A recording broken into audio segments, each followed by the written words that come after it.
Hello guys, मेरा नाम दिलीप सराफ और आज मैं आपको बताने वाला हूं आईपीसी और सीआरपीसी के बारे में। दोस्तों, आज हम जानेंगे कि इन दोनों में आखिर फ़र्क क्या है और इसको समझने का प्रयास करेंगे। मुझे उम्मीद है कि ये जानकारी आपको काफ़ी यूज़फुल लगने वाली है।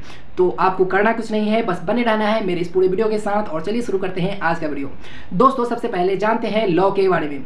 जब हम लॉ यानी विधि की बात करते हैं तो इसमें दो चीज़ें सामने निकल कर आती हैं, जिसमें पहला है सबस्टेंटिव लॉ और दूसरा है प्रोसीजरल लॉ। सबस्टेंटिव लॉ को हिंदी में मौलिक विधि कहा जाता है और प्रोसीजरल लॉ को हिंदी में प्रक्रिया विधि कहा जाता है। दोस्तों, इस मौलिक विधि और प्रक्रिया विधि को भी दो भागों में बांटा गया है, जिसमें पहला है सिविल लॉ और दूसरा है क्रिमिनल लॉ। सिविल लॉ को हिंदी में दीवानी विधि कहा जाता है और क्रिमिनल लॉ को फौजदारी विधि कहा जाता है। अब थोड़ा सिविल लॉ को समझने का प्रयास करते हैं एक उदाहरण के जरिए।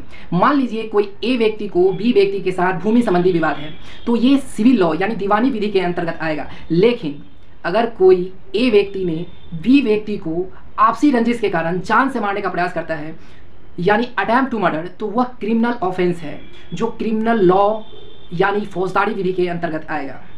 अब ये दोनों चीज़ें तो हो गई। अब हम आईपीसी और सीआरपीसी को समझने का प्रयास करते हैं।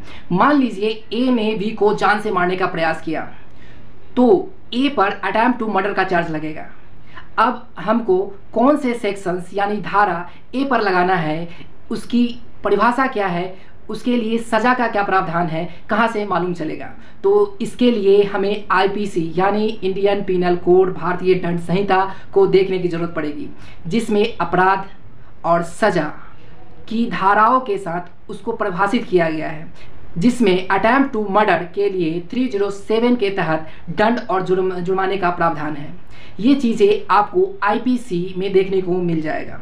ये चीज़ें तो हो गई, लेकिन ए को दंडित करने के लिए किन किन प्रक्रियाओं से आपको गुजरना पड़ेगा, इस बात की जानकारी हमें कहाँ से मिलेगी? तो उसके लिए आपको सीआरपीसी को देखने की ज़रूरत पड़ेगी, यानी कोड ऑफ क्रिमिनल प्रोसीजर, आपराधिक प्रक्रिया संहिता, जिसमें आपको गिरफ्तारी कैसे होगी, जमानत की प्रक्रिया क्या है, आवेदन कैसे करेंगे, पुलिस के कार्य क्या है, मजिस्ट्रेट के कार्य क्या है, वकील की इसमें क्या भूमिका है, अभियुक्त को कब तक हिरासत में रखा जा सकता है, उसको मजिस्ट्रेट के सामने कब उपस्थित करना है, इन सारी चीज़ों की जानकारी आपको सीआरपीसी यानी आपराधिक प्रक्रिया संहिता में देखने को मिलेगी।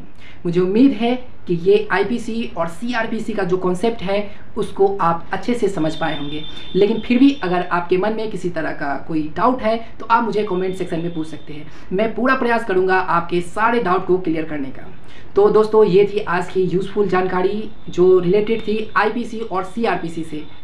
तो मिलते हैं और किसी वीडियो में, तब तक के लिए जय हिंद दोस्तों।